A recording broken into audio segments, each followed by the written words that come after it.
Good day mga kaistorya. Nalang ko'y i-share aning episode.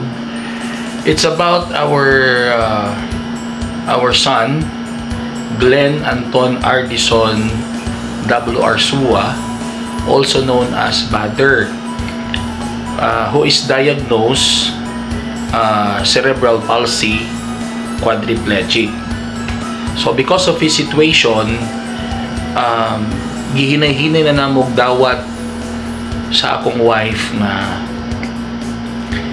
si Bader will be forever dependent with us, kay di man siya mobile, no?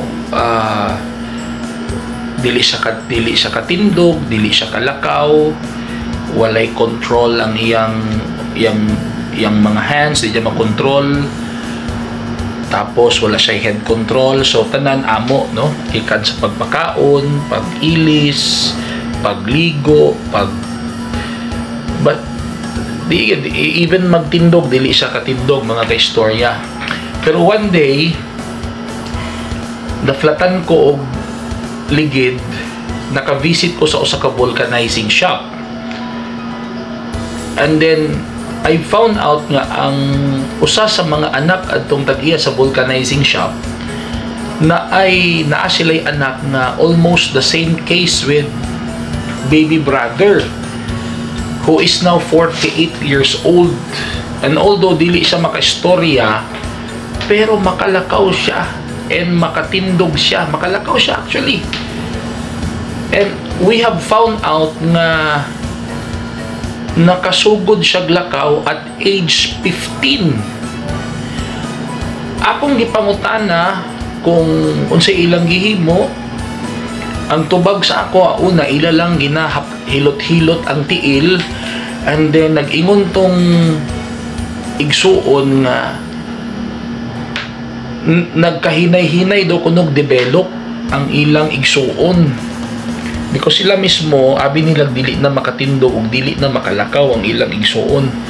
Pero as time goes by daw, nagkahinay-hinay og improve ang ilang igsuon. Wala daw sila gihimo nga anything unusual. Ilalan ako nung gihilot-hilot. Tapos mitindog na daw iyaha ang ilang igsuon. And before daw, baliko ang tiil, dili ka tindog, dili ka lakaw. But now, nakatindog na. So, because of that conversation, nabuhi ang akong paglaom. Atong tanawon ang first episode ading nga video. Mga kaistorya, mayong gabi na, oh. Na-amaze lang ko kay diba naman ko'y anak na cerebral palsy, 9 years old. Kami sa kong wife thinking na wala naging chance na makalakaw ang among anak. Pero I found out na kiniday siya, mga kaistorya, almost the same case sa akong anak. Oo, na overdose yung punong cerebral palsy, nakalakaw at age 15. Oh, atong interview niyang mama, mga kaistorya, ha. Ma'am, nalaki pangutana, nakalakaw imong anak. Nakalakaw siya. Yun sa inyong gibuhat na to?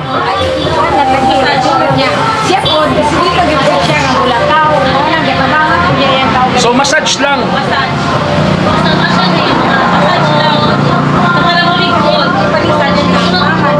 Sige.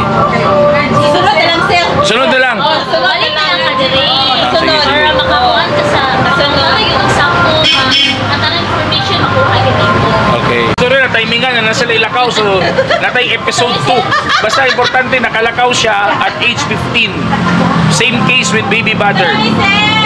There you have it, mga kaistorya. Wala kayo na tiwas ang among conversation kay palakaway mangud sila.